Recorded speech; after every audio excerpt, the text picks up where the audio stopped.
Hello hello hello hello students, कैसे हैं आप सब। मैं हूं सीए अनमोल जाजू और आज के इस वीडियो में हम एक बहुत ही इंटरेस्टिंग सा न्यूज़ आर्टिकल है उसके ऊपर चर्चा करने वाले हैं। इसमें हम काफी कुछ देखने वाले हैं। प्रैक्टिकली क्या चल रहा है अभी इस वक्त इंडस्ट्री में, कौन से ऐसे रेगुलेटर्स हैं जिनका ऑडिट प्रोफेशन के ऊपर नजर है। सो आइए उसको देखते हैं। सो आपके सामने स्क्रीन पर मेरे अलावा एक आर्टिकल है जो इकोनॉमिक टाइम्स में आया था 11 मार्च को। ये आर्टिकल आया था और आइए जल्दी से चर्चा करते हैं इस आर्टिकल के ऊपर और देखते हैं हम जो सीखते आ रहे हैं हमारे सिलेबस में ऑडिट के कुछ सेक्शंस, ऑडिटिंग स्टैंडर्ड्स, वो कैसे अप्लाई होते हैं। चलिए चलिए चलिए शुरू करते हैं। तो ये सबसे पहले आ रहा है नफरा के जो भी डेवलपमेंट्स हो रहे हैं उसमें से निकल कर आ रहा है और इसका हेडलाइन क्या कहता है, top auditors top offering non audit work to clients. इसका क्या मतलब है? जो हमारे इस वक्त इंडस्ट्री में सबसे बड़ी जो फर्म्स है, बिग 5 बिग 6 ऑडिट फर्म्स जो हम मानते हैं, डेलॉयट, पीडब्ल्यूसी, केपीएमजी, ईवाई, जीटी, बीडीओ, इनके अंदर क्या हो रहा है, अपने क्लाइंट्स को ये जो ऑडिट के अलावा कुछ नॉन ऑडिट सर्विसेज देते आ रहे थे, चाहे वो छोटी हो चाहे बड़ी हो, देते आ रहे थे, वो इन्होंने देनी बंद कर दी है। अब ये क्यों बंद की है, आइए इस आर्टिकल में हम समझते हैं। राइट। तो सबसे पहले इसमें क्या कहते हैं, affiliates of KPMG and BDO to cease such services. Okay, तो सर इसका क्या मतलब है? ठीक है, केपीएमजी, एफिलिएट्स ऑफ केपीएमजी यानी आप जानते हैं ऐसी बड़ी फर्म्स में उनके अंदर काफी पुरानी छोटी लेगेसी फर्म्स होती है, मल्टीपल फर्म्स का एक नेटवर्क बनता है। राइट। उन्होंने अपने क्लाइंट्स को वो सर्विसेज देना बंद कर दिया है, यानी ऑडिट क्लाइंट्स जो है उनको अदर देन ऑडिट की सर्विसेज देना बंद कर दिया है, while they are saying EY continues. तो इसका क्या रीजन है, चलिए देखते हैं। तो मैं ये जूम कर देता हूं आपके लिए। 5 of the top 6 audit firm, जिसका मैंने अभी कुछ देर पहले ही नाम लिया, हैव स्टॉप्ड प्रोवाइडिंग, देख रहे हैं आप, सीधा stopped providing non audit services to its audit clients. हाँ, ये चीज बड़ी ध्यान से देखिएगा, ये बोल रहे हैं to their audit clients. Okay, naturally जो, देखिए, हम जब ऑडिटिंग सब्जेक्ट पढ़ते हैं तो हम देखते हैं ऑडिट के अंदर वो इंडिपेंडेंस वाला चीज आता है। ऐसे 200 में हम देखते हैं ऑडिटर्स इंडिपेंडेंस। राइट। यानी जब आप किसी, यानी एज ऑडिटर आप किसी कंपनी को एज एन ऑडिटर सर्व कर रहे हैं, आपका इंडिपेंडेंस होना चाहिए, यानी आप एक थर्ड पार्टी है, एक रिव्यू कर रहे हैं, एक फाइनेंशियल स्टेटमेंट्स देखकर उसके ऊपर ओपिनियन बनाने वाले, तो नेचुरली आप उसके अंदर ज्यादा घुल मिल नहीं सकते, आपको बाहर रहकर इंडिपेंडेंटली उसका ऑडिट करना है। ऐसे नॉन ऑडिट सर्विसेज से क्या होता है, एक बायस क्रिएट होने का रिस्क हमेशा रहता है, इसीलिए उन्होंने अपने ऑडिट क्लाइंट्स को ये सर्विसेज नहीं दी है। अभी आगे, with KPMG affiliate BSR and it's affiliates. तो बीएसआर आप जानते हैं, बीएसआर एंड कंपनी केपीएमजी की ही एक अफिलिएट फर्म है। बीडीओ के अंदर आती है MSK and associates, being the latest to cease. तो ये सबसे लेटेस्ट में इन्होंने बंद की है ये सर्विसेज देना, अलाइनिंग विथ कौन कौन कौन, जल्दी बताओ, नफरा। ये नफरा के बहुत न्यूज आपको देखने को मिल रहे हैं। इनफैक्ट इसी चैनल पर आपको नफरा के ऊपर और भी वीडियोस देखने को मिले हैं पास्ट में भी। तो नफरा ने एक बहुत ही बोलते हैं ना, पैनी नजर बनाए रखी है ऑडिटर्स के ऊपर ऑफ लेट। ये अथॉरिटी अभी नई आई है जो आईसीआई के ऊपर आ गई है और सारे ही ऑडिटर्स के काम को बहुत ही गहराई से, बहुत ही बारीकी से देख रही है। इंडिपेंडेंस इश्यूज, क्वालिटी इश्यूज, ये सब पे बहुत ध्यान दिया जा रहा है। राइट। देख रहे हो, strict stand on conflict of interest. Conflict of interest नहीं होना चाहिए, ऐसा ना हो आप ऑडिट के अलावा कोई दूसरी फर्म दूसरी सर्विस दे रहे हो अपने क्लाइंट को और आपका एक कहीं ना कहीं इंटरेस्ट बन रहा है उसके अंदर, तो ऐसा रिस्क रहेगा कि आपका जो ऑडिट ओपिनियन आएगा उसके फाइनेंशियल्स पे, वो शायद बायस्ड हो। राइट। उसके बाद एसआर बाटली बॉय एंड कंपनी, ये किसकी एफिलिएट है? ईवाई की एफिलिएट है and India's largest audit firm, is the only one amongst the top 6 that still does permitted non-audit services with audit clients. अभी तक EY ने इसके ऊपर कोई स्टैंड नहीं लिया है, ये बता रहे हैं। अभी उनका एक्शन बचा है, but at the moment they are still providing non-audit service to their audit clients. Okay? मैं ये नहीं कह रहा हूं कोई गलत है, कौन सी फर्म सही है कौन सी गलत है ये नहीं बोल रहा हूं। ये ओनली चीज ये है, नफरा ने नजर बनाई रखी है, इसलिए फर्म्स धीरे धीरे एक्शन ले रही है कि they are avoiding that thing, they are kind of withdrawing from providing non audit service to its audit clients. Price Waterhouse Coopers, पीडब्ल्यूसी, Deloitte and Grant Thornton. So आप देख रहे हो सारे 6 के नाम आ गए, ये टॉप 6 ऑडिट फर्म्स है, राइट। ये वो फर्म्स है जिसमें आप और मैं ऑडिट के लिए जाना पसंद करते हैं, अपनी आर्टिकलशिप हो गया, अपने करियर के लिए जाना पसंद करते हैं, क्योंकि आपको पता है कि यहाँ पे आपको वो सारे बड़े क्लाइंट्स के ऑडिट्स कैसे होते हैं वो देखने को मिलता है, राइट। तो PwC, Deloitte and GT, Grant Thornton has already announced that they wouldn't pick up non-audit assignments from their audit clients। देख रहे हो, इन्होंने पहले ही अनाउंस कर दिया था, after their global headquarters decided to follow the norms amid mounting pressure from regulators worldwide concerning conflict of interest। So ये चीज सिर्फ इंडिया में नहीं हो रही है, आप देखोगे इंडिया के बाहर भी जो ऑडिटिंग प्रोफेशन के ऊपर जो रेगुलेटर्स की नजर है, पीसीओबी कहते हैं, राइट। सो पीसीओबी आप देखोगे वो यूएस में, यूके में, ये सब जगह पर एप्लीकेबल है। एसईसी बोलते हैं, security exchange commission. So out of India ये सारी वो अथॉरिटीज है जिनकी नजर ऑडिटर्स पे रहती है। सो वहां पर भी ये प्रेशर है कि कॉन्फ्लिक्ट ऑफ इंटरेस्ट नहीं होना चाहिए किसी भी ऑडिट की सर्विस देते टाइम। सो इसीलिए वहां से ग्लोबल से डायरेक्शंस आने पर इंडिया में भी इन फर्म्स ने, ये 3 फर्म्स जो हमने डिस्कस की, ने विड्रॉ कर लिया है from providing non audit assignments, right. देखिए, in India too, NFRA under the leadership of Ajay Bhushan Pandey ji, तो ये लीड कर रहे हैं इस वक्त नफरा को, right, has adopted a stringent stance on conflict of interest। So they are very strict on this thing कि आपका कहीं पर भी ऑडिट करते टाइम कॉन्फ्लिक्ट ऑफ इंटरेस्ट नहीं होना चाहिए, तभी तो आप अनबायस्ड ओपिनियन दे पाओगे, यानी सही जजमेंट दे पाओगे, राइट। आप क्लाइंट के बहकावे में नहीं आओगे, क्लाइंट के कहने में नहीं आओगे, आप एज एन ऑडिटर इंडिपेंडेंटली उसके फाइनेंशियल्स को आप एग्जामिन करके उसके ऊपर ओपिनियन दोगे, राइट। तो वही चीज यहां पर बता रहे हैं। फिर उसके बाद when asked about the development, BSR and affiliates confirmed the development. तो ठीक है, फर्म्स ने भी ये चीज एग्री की है कि हाँ उन्होंने ये चीज की है, राइट।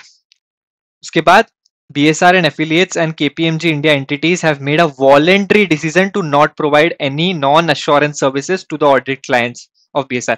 So ये voluntary है, क्योंकि अभी तक नफरा ने इसके ऊपर कोई रूल नहीं लाया, कोई आपको इसके ऊपर डायरेक्शन या ऐसा सर्कुलर नहीं मिलेगा। बट जैसे जैसे देख रहे हैं ग्लोबली इस चीज के ऊपर इतना ध्यान दिया जा रहा है, सो इंडिया में भी बिफोर नफरा कम्स एंड फर्म्स को बोले कि भाई बंद करो, they are taking this action.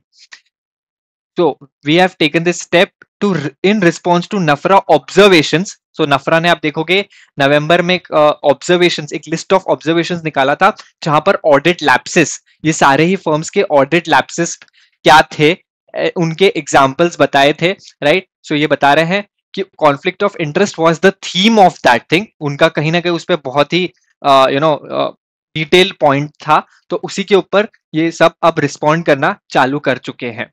We believe this will help to build trust and confidence in audit। Naturally, अगर आपका कोई conflict of interest नहीं होगा, आप audit independently करोगे, तो stakeholders के लिए भी वो एक ट्रस्ट बिल्डिंग वाली बात आ जाती है, कॉन्फिडेंस बिल्डिंग वाली बात आ जाती है, एंड आपके ऊपर वो रेगुलेटर की जो नजर है वो भी कम हो जाएगी, because they know you are doing it independently.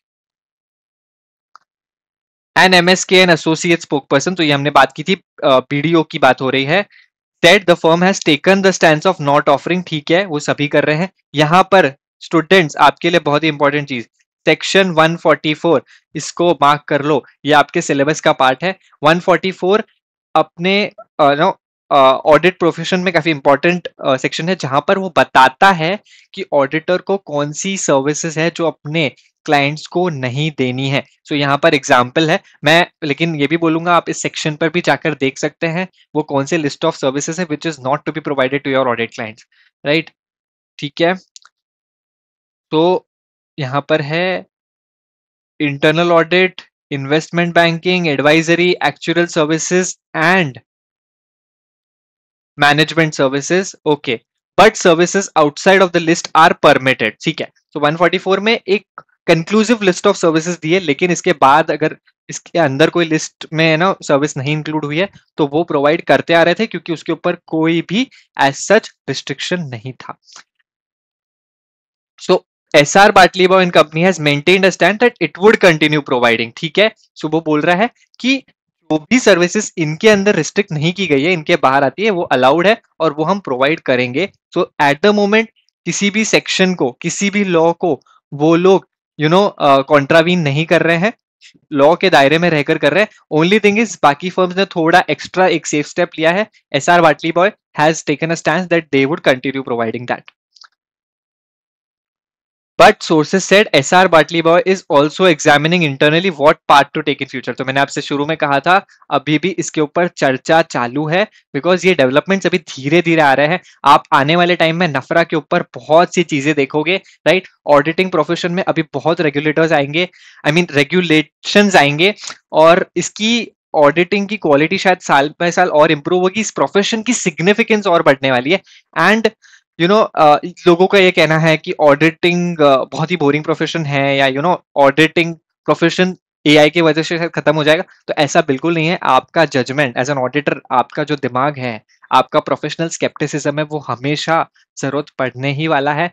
And ये फर्म्स में जो ऑडिट होता आ रहा है वो ऐसे ही चलेगा. इनफैक्ट शायद बढ़ेगा जैसे जैसे कंपनीज और आ रही है. दिन ब दिन आप देख रहे हो कितनी कंपनीज, बिजनेसेस इनकॉर्पोरेट हो रहे हैं. So audit will always be there, right.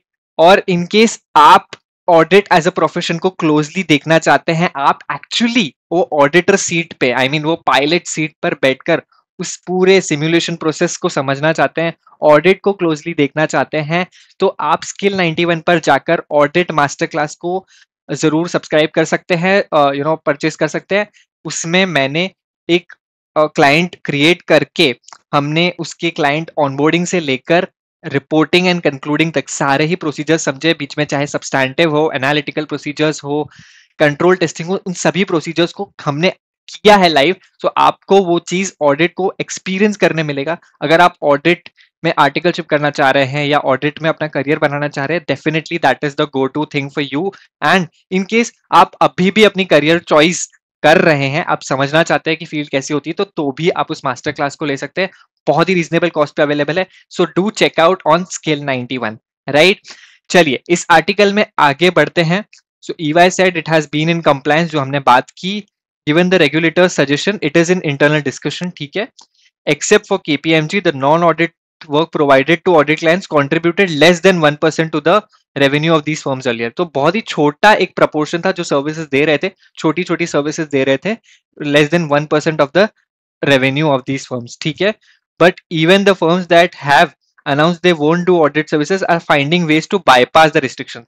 तो by the way उन्होंने कहा है कि हम ये नहीं देंगे, but they are still figuring out if they can in any way give दो सर्विसेज. लॉ के दायरे में रहकर वो कैसे ये काम कर सकते हैं.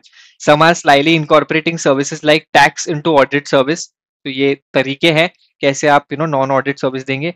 सम others are disregarding the self-imposed limitation when dealing with complex holding company scenarios. So मान लीजिए आप एक एज ऑडिटर बड़े ग्रुप को ऑडिट कर रहे हो जिसमें एक होल्डिंग कंपनी है, उसकी सब्सिडरीज है, उसके एसोसिएट्स है. सो हो सकता है आप किसी सब्सिडरी या एसोसिएट को नॉन ऑडिट सर्विस दे रहे हो, होल्डिंग कंपनी को ऑडिट सर्विस दे रहे हो, तो वो समझना चाह रहे हैं कि इस लॉ के अंदर रहकर कैसे वो किया जा सकता है, right. And most all are providing non-audit services to audit clients. ठीक है, private companies who fall outside the purview of the NEFRA. So ये बता दूं, NEFRA के जो अभी regulations है वो listed companies पे applicable होते हैं. NEFRA लिस्टेड कंपनीज का जो ऑडिट हुआ है उनको आके रिव्यू कर सकता है ऑडिटर ने क्या काम किया, बट प्राइवेट कंपनीज पे अभी वो एप्लीकेबल नहीं है. और पब्लिक कंपनीज पे तो ऐसा होता था, ऑडिट के अलावा वो ये फर्म्स कोई सर्विस देती ही नहीं थी, नॉन ऑडिट सर्विस देती ही नहीं थी. प्राइवेट कंपनीज पे देती थी बिकॉज वो रेगुलेशंस कोई नहीं थे. NFRA was not applicable and section 144 के बाहर जो भी है वो अलाउड थे, वो वैसे दे रहे थे, लेकिन अब वो वहां से विड्रॉ कर रहे हैं. तो the NFRA rules apply to Indian companies with assets, capital or turnover above certain thresholds or those with securities listed outside India. So जो public companies है जो listed है basically उनको तो applicable है नफरा rules, और बाकी companies के लिए asset, capital and turnover के criteria है उसके हिसाब से applicable हो जाता है. अब बात करते हैं थोड़ी सी हिस्ट्री की। So while top audit firms have had audit failures like Satyam, तो सत्यम का केस हम सबको याद है, 2008 रामलिंगम राजू, वो कैसे इतना बड़ा ऑडिट फॉल आउट था बेसिकली, वो कंपनी में किस तरह के फ्रॉड्स हुए थे, राइट। वो एक फ्रॉड शायद हम कभी नहीं भूलेंगे ऑडिटिंग प्रोफेशन में, जब जब फेलियर का नाम होगा, ऑडिट फेलियर का, फ्रॉड का नाम होगा, उसका नाम लिया जाएगा। सेकेंड वॉज ILFS, ये भी बहुत पॉपुलर है, ये तो अभी ही ज्यादा पुराना नहीं हुआ, इसकी बात होती है। सो India's largest professional services firm EY was involved in a messy conflict of interest engagement in 2044। So, और भी 2014 में ऐसे कॉन्फ्लिक्ट्स हुए हैं पास में, जिसके रहते NFRA is becoming strict day by day and firms are trying to comply with all these things, right? Private equity firm Bain Capital sued EY for 60 million loss on its investment in Lilliput Kidswear, आपको एक brand ध्यान होगा, Lilliput Kidswear, alleging that false financial reports contributed to the loss and highlighting EY's conflicting roles, then both as adviser and auditor. So past में बात कर रहे हैं किस तरह नॉन ऑडिट सर्विस दे रहे थे, एडवाइजरी सर्विस और ऑडिट भी दे रहे थे, तो उसके वजह से ऐसे फॉल आउट्स हो चुके हैं, जिसके कारण these firms are now trying कि ये चीज अब रिपीट ना हो, because day by day auditing profession strict हो रहा है and these firms are trying their best, quality maintain हो, क्वालिटी इनफैक्ट और ज्यादा बेटर हो, right. The Big Four firms say they follow global guidelines on which services to offer audit clients and also follow the code of local administrators like ICAI।